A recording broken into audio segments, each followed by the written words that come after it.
утрото изгрява по пътища познати. Денят ни повежда през труд и през години.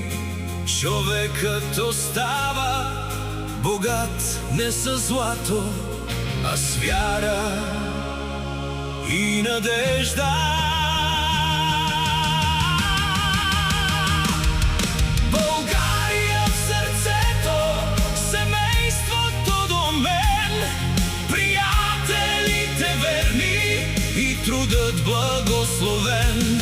И каквото и да носи утрешния ден, домът ни ще остане моята крепост и мой дом свещен.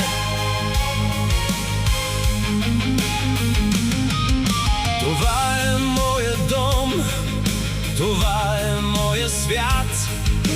Смехът на децата е най-големият ми дар. И където